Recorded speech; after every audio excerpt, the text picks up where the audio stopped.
This is Mahalia Murphy, plays for the Eels, and she's amazing.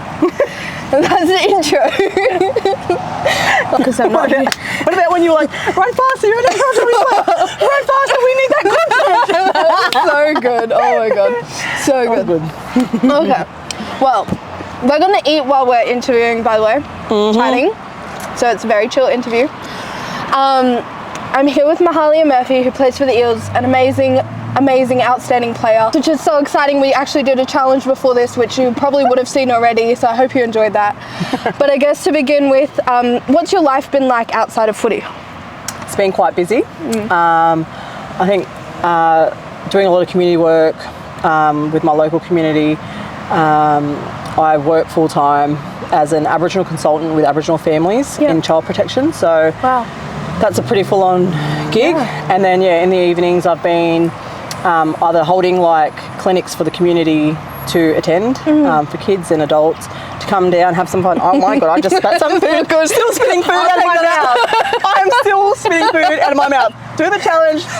Shame. But anyways, play on. Keep eating. It's all good. So doing a lot of community work with the kids, adults, and also training a health challenge, a 10-week health challenge with the Indigenous community in Penrith. Oh, that's awesome. So, like, obviously you're a part-time athlete at the moment, and you're saying you do full-time work in obviously a challenging mental space. So how's that, like, do you enjoy having that balance of being able to, you know, pursue your career professionally as a consultant in that space, and then as well as a part-time athlete, or would you prefer to be a full-time athlete? I think it's hard for me. Obviously, like, for the best of our comp and for our players, it'd be good to just be able to focus purely on football. Be able to be in that environment and train full-time, you know, and build on those, you know, foundations of rugby league, and you know, really train together in that environment a lot more than just in the evenings. So I think, I definitely prefer to be a full-time athlete, but you know, it's getting there. It's definitely grown, and hopefully we can just keep getting better and keep pushing that for the future generations. And and I think that it's a big thing that obviously a lot of athletes are pushing for, that full-time space. So hopefully that happens, and we're seeing every year that it's increasing, the audience size, the viewers, everything. So it's definitely on its way. I know that you were part of the SAS, which, to be honest, if I was part of that, I think I'd shit myself. So I'm sure that was mentally challenging, right? Oh yeah. Mentally, physically, emotionally, in every way it was challenging. It was tough. Like, we were obviously over in the desert, so the heat alone was very challenging. Then when you take in, you know, account that we're running in trackies, boots, and then it's all right, mate. Just got a tracker. Thank you. Obviously don't have a studio yet, guys. It's my studio.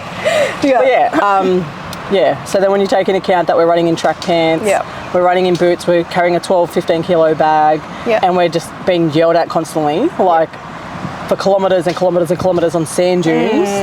I think that itself was challenging. And then you're doing, you know, your back-to-back challenges, and it's physically, mentally challenging. And then we had lack of sleep. We weren't really eating much food, so we were getting deprived of sleep, you know, food, and just so much uncertainty on what we were doing. So and how's that translated into being an athlete? Do you think that that's helped, you know, develop yourself as a professional athlete in your mental space?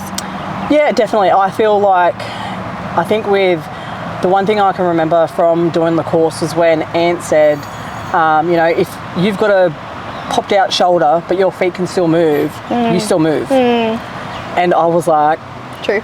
That is so true. So, you know, at training, when I got back from SAS and we went into Harvey Norman, through training I'd be like, but my feet can still move. Just keep going. Because my back, sister, back is just, it is just not a good thing. So when my back was hurting in training, I was like, but my feet can still move. My feet can still move. And that was just something I carried in my head in that whole season. And I think that mental strength and that mental fitness is something that I really took away from that SAS course. Yeah, I bet.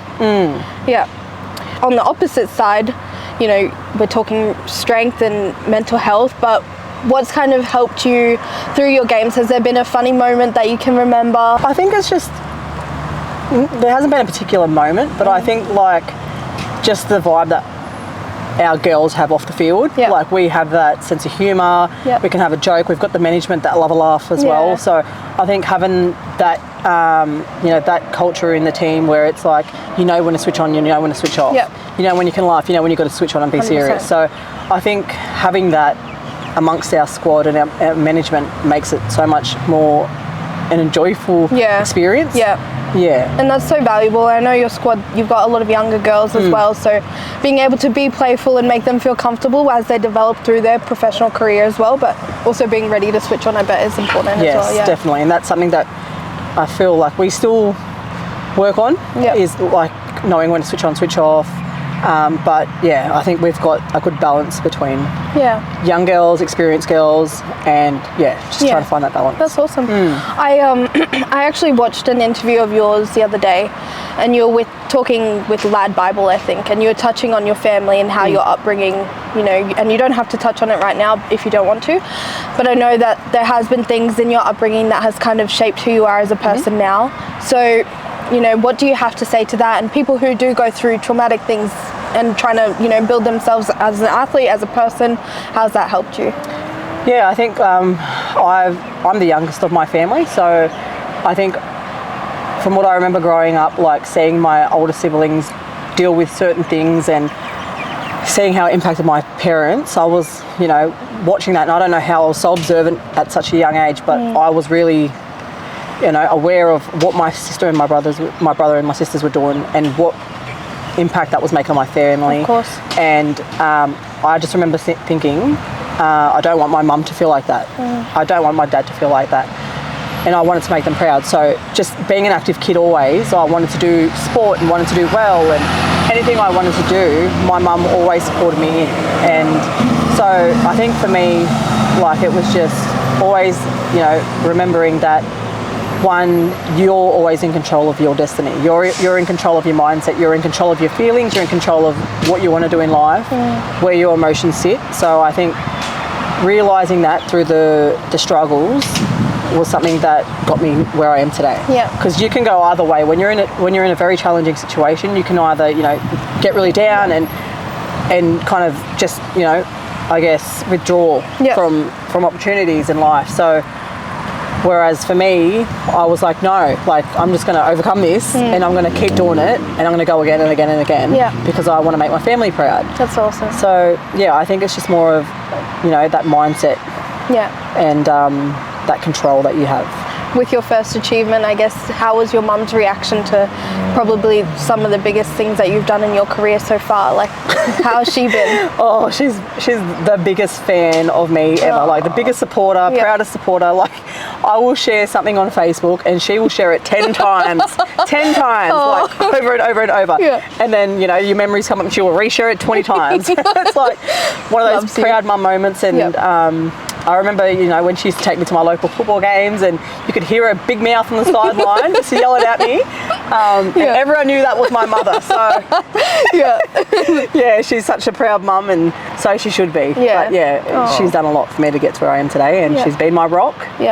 She's had a very challenging life, and, you know, her strength and courage that she shows, you know, to always want to give back to people as well. She's got a massive heart, and I think that's where I get mine from. So. And that's what I can see. Like, I know, you know, that's leading to my next question of how you using your platform and as an athlete to kind of give back. And I know that you're doing those clinics with the kids, and I can see now that that comes from the upbringing that you've had to kind of be able to give back to your community and help shape them, and sports is such a great way to do that. So I guess other than that, or you can talk on that, like, how have those clinics been so impactful for those kids?